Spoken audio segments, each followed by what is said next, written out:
I've been Hindu my entire life, very, very focused on the religious aspect because my parents have been like, they're out of India, but you can't take the India out of the person. That's what I've always said. So like they literally raised us, my brother and I, very religiously. We go to the temple, like people know us kind of thing. So to that end, I would say that, yeah, I mean, maybe during my teen angst time, I think I looked to God more than my own parents at a certain point because I wasn't getting along with my parents and I felt very, very jarred. I was depressed. There was a lot going on in my life that I didn't understand, and I would look to God or look to something out there that must be looking down on me, whether it's, you know, my God or yours. Something has to be out there. It can't just be us sitting alone twiddling our thumbs. That's how I believe it. And so I look towards God to help me through that process. So what you're saying is like yours actually strengthened in your teen years. Yeah, it actually it guided me a little bit. It definitely guided me. Same with me. Jasmine, you tell her. So when I grew up, my parents were very religious. I'm Muslim. My parents were Muslim. And my brothers and I, we always went to the mosque and we prayed and we fasted. And then like, I also wore hijab like during my teen years, so. Oh, we need pictures of this. I didn't know that. No, we're not taking pictures of this. Or just senior year? From elementary school until middle school. And then that's when I took it off, when I kind of reached my teen years. Wow. And you had that choice to take it off? I didn't have a choice to wear it. I didn't have a choice to wear it. You had to wear it, is what you're saying. Yes. But when you took it off, what did your parents say? It was kind of like an act of rebellion. Like, I'm going to do this because. Oh my God, I just imagine like a young Jasmine. She's like, I'm going to do it. Actually, it wasn't really like that. No? It was like more of like secretively, like I would kind of take it off before I went to school and then put it back on. Wow. So they really didn't know that it wasn't until they like saw me in the street. Wow. Or like someone that I knew saw me in the street and they were like, oh. They snitched? Yeah, basically. Brown people do that a lot, but no. And then going to high school, and I realized like I consider myself still Muslim just because I don't look like it. I still believe that faith, and I will still practice it, and I still pray. It doesn't have to be here. It doesn't have to be on your head. It doesn't. It's in my heart, and I still fast every single year.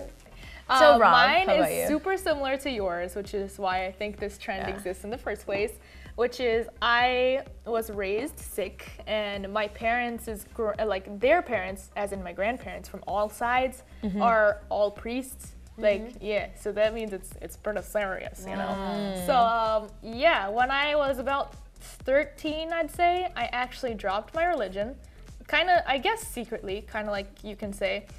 Which is funny because I never did anything to like technically drop it. Like I never cut my hair. Even after that, I never took off my little bangle thing. I don't have it now just because I got eczema. It's not for a religious reason. But I actually switched to LaVeyan Satanism. Whoa. Wow. Which is not what it sounds like. Please explain what Satanism is. LaVeyan Satanism is not what it sounds like. There's no devil worship. LaVeyan Satanism specifically, there are other forms of Satanism, is when you believe that you are the center rotation of your whole universe. Like you believe essentially that you are your own creator. Does that make sense? Well, I guess that truthfully, I'll be totally honest, I never believed in it. I don't think that's a religion then. That's just an ideology. It is. It's hard to say. I can't denounce them because, like I said, like I was never into it. I only did it because I hated being the brown kid with the long hair in a community of white people. So I hated myself. Like I hated my religion. I hated this. I hated that. You didn't take the alternative route and just go and practice Christianity or just become like I was an emo kid too, so that should be. So maybe that makes sense. I was trying to make friends with the darkness inside me and outside. No, I'm kidding. And then I reverted back to my religion when I was maybe like 3 years ago. Yeah. And beyond that, I was flip-flopping everywhere. I think that's because of like just like an age, just like kind of like a coming of age, and you kind of are confused. I don't know and about you don't that. Really... I think that age is one thing, but I think like you can't even deny this. We are all, all our stories are starting out with, there's a pressure. There's a certain amount of pressure that goes with living in a brown household that we can't deny. Like whether your parents are awesome and great and they're and awesome, right? And I don't want to awesome. say anything bad about your parents, yeah. but I'm saying that even mine, there's that overall pressure, and even you did it secretly, I'm sure that I've done secret things, and I know I have, but like just to avoid disappointing our parents. And it's like at a certain point, when do their ideals stop and our ideals start? Like, when do we start realizing what we want?